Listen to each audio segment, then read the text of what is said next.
बिस्मिल्लाहिर्रहमानिर्रहीम। अस्सलामु अलैकुम वरहमतुल्लाहि वबरकातुहू। शौहर के ऊपर बैठकर हम बिस्तरी करना कैसा है? हम बिस्तरी का सही तरीका क्या है?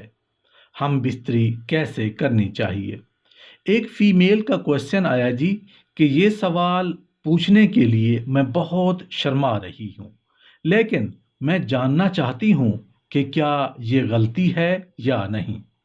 क्या औरत अपने शौहर के ऊपर बैठकर हम बिस्तरी कर सकती है या नहीं? मैंने अपने शौहर के ऊपर बैठकर हम बिस्तरी की है, लेकिन जब हम मियाँ बीवी हम बिस्तरी से फरागत हासिल कर चुके थे, तो दोनों एक दूसरे से शर्मिंदा हुए हैं कि हमने बहुत बड़ा गुनाह कर लिया है। हम बिस्तरी का ऐसा तरीका जिसमें बीवी शौहर के ऊपर बैठकर हम बिस्तरी करे, दूसरे अल्फाज में कि शौहर लेटा हुआ हो और बीवी उसके ऊपर कोई भी तरीका अख्तियार करे और फिर दोनों हम बिस्तर हों, तो ऐसी हम बिस्तरी से मुताल्लिक शरीयत क्या हुक्म देती है? ये क्वेश्चन था। आंसर इसका ये है जी कि हम बिस्तरी करते वक्त औरत मर्द के ऊपर बैठ जाए या मर्द औरत के ऊपर बैठ जाए, ऐसी सूरत में औरतों का समझना कि ये गुनाह का काम है। दरअसल जिस तर्ज ज़िंदगी या हमारा समाज या सकाफत जो हमारे अतराफ में है, हम देखते हैं और अपने आबाओ अजदाद से या बूढ़ी औरतों से सुनते हैं, वही एक जहन में बिठा लेते हैं। बस ऐसे ही होना चाहिए। बीवी शौहर के ऊपर बैठकर हम बिस्तरी करें या शौहर बीवी के ऊपर बैठकर ये शरई फरीज़ा सर अंजाम दे, तो ऐसा करना हराम नहीं है, बल्कि मर्द के लिए जायज़ है कि वो जिस सूरत में भी चाहे अपनी बीवी से फ़ायदा हासिल करे। शौहर के लिए अपनी बीवी से हम बिस्तरी और तलज़्ज़ुज़ हर वक्त जायज़ है। शौहर अपनी बीवी से लज्जत हासिल करने के लिए उसके जिस्म से खेलने में वक्त की कोई ममानियत नहीं, सिवाय चंद चीज़ों के, सिवाय उन सूरतों के जिनसे शरीयत ने मना किया है। यानी शौहर के लिए बीवी से हैज़ व निफास के दौरान हम बिस्तरी करना जायज़ नहीं, और ना ही उसकी दुबर में हम बिस्तरी करना जायज़ है। अपनी बीवी से हर तरीके पर फ़ायदा उठा सकते हैं, आगे की तरफ से भी और पीछे की तरफ से भी। बस दखूल सिर्फ आगे की तरफ ही होना चाहिए। यानी जो आपका उज़्वे तनासुल जो दखूल है, वो सिर्फ औरत की सामने की शर्मगाह में होना चाहिए। पीछे से भी आकर अगर आप इससे लज्जत हासिल करना चाहते हैं, तो पिछली शर्मगाह में नहीं, बल्कि उस शर्मगाह में जो सामने है, जिससे बच्चे पैदा होते हैं। और उसकी वजह बताई है, क्योंकि अल्लाह ताला ने कुरान करीम में फरमाया है कि ये औरतें जो तुम्हारी बीवियां हैं, ये तुम्हारी खेतियां हैं। उन खेत की अल्लाह के रसूल सल्लल्लाहु अलैहि वसल्लम ने भी खेतों से ताबीर किया है। तुम्हारी बीवियां तुम्हारी खेतियां हैं, अपनी खेतियों में जिस तरह चाहे आओ।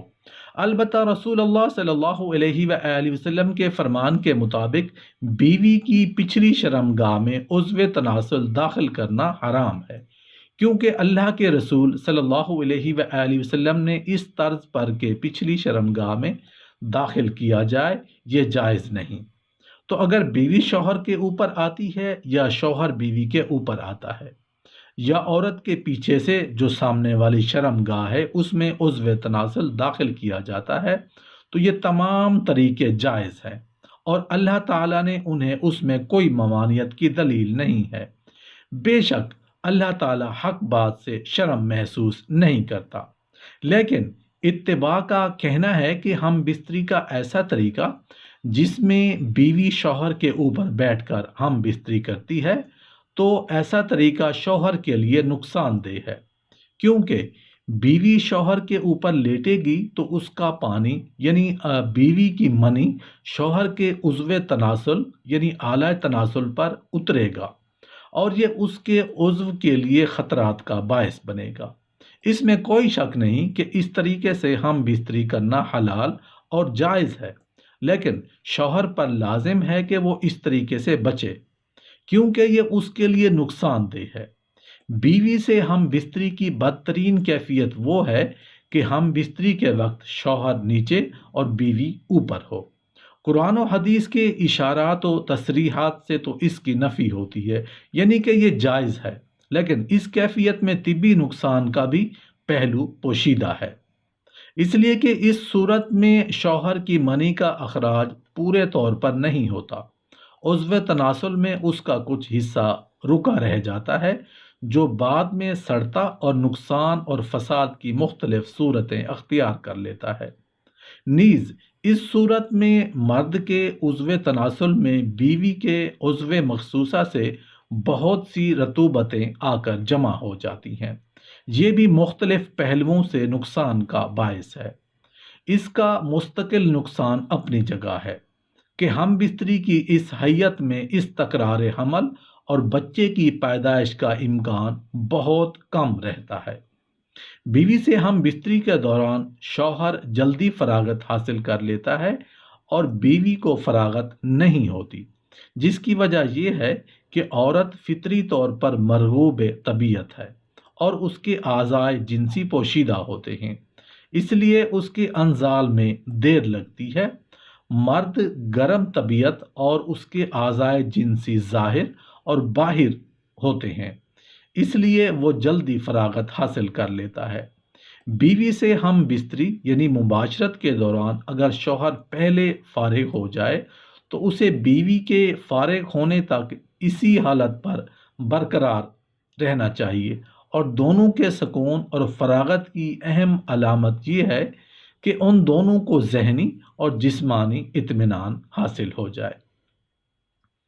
اگر بیوی کو سیرابی نہیں ہوئی اور اس حال میں مرد الگ ہو گیا تو بیوی کے دل میں تسکین نہ ہونے کی وجہ سے بجائے محبت کے نفرت پیدا ہوگی، اور اگر یہ ہر مرتبہ یہی ہوا تو خطرہ ہے کہ وہ اپنی خواہش کی تکمیل کے لیے کوئی اور راستہ نہ تلاش کر لے۔